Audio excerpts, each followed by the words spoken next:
That's the story of the music of the Wooden Prince.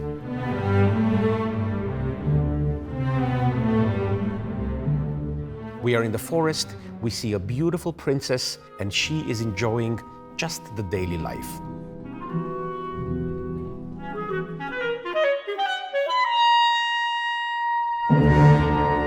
The fairy that is overseeing everything keeps telling her 6 times, she goes, "Go back into the castle." And the princess says, "No, I want to stay outside." There is a prince, and he is looking and he sees this princess.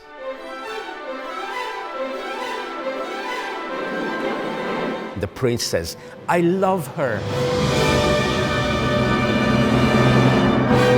I am going to go and meet her." The fairy, looking at the scene, she says, "Oh, I cannot let the prince go there." So she animates the forest, and the forest comes alive.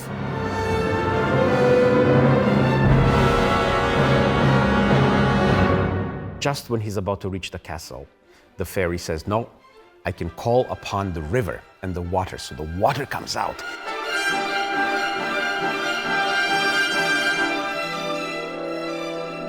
The prince gives up. Bartók says about the prince's despair,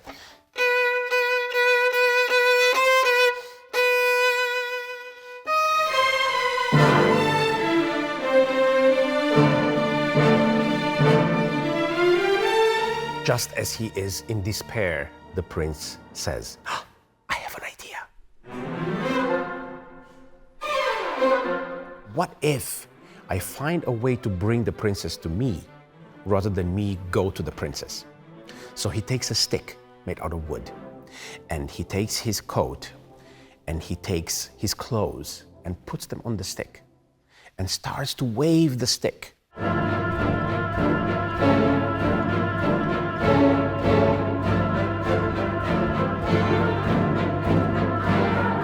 The princess looks over and she sees this incredible creature.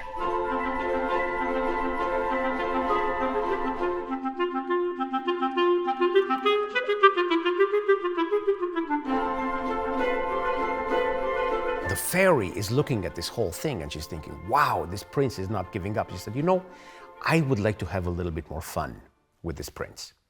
So she goes like this and transforms the wooden stick into a wooden prince.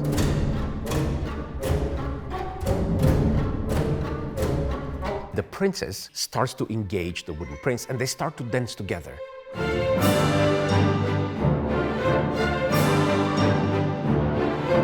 The real prince, watching from the distance this story unfold, falls into complete despair.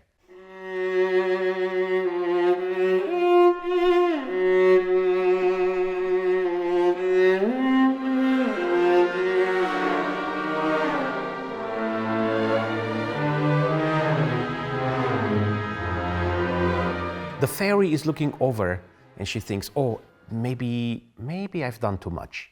So she takes pity on the real prince and she goes to him and she takes petals from the flowers and she takes leaves from the trees in the forest and she creates the most beautiful new coat for the prince.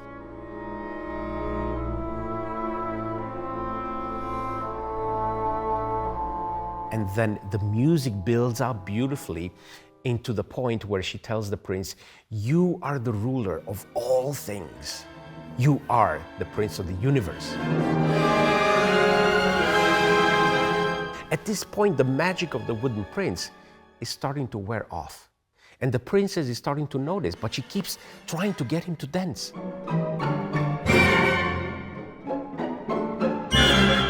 The princess realizes the reality. And she sees the real prince in the distance. And she says, "Oh, I have fallen in love with the wrong prince." When she arrives at the prince, she says, "Oh, you are magnificent." And he says, "No, I'm not interested." So what does she do? She shaves her head in a sign of humility. And then the prince says, wait, I take pity on you. You don't have to do this. And they embrace each other. And that is the end of the story.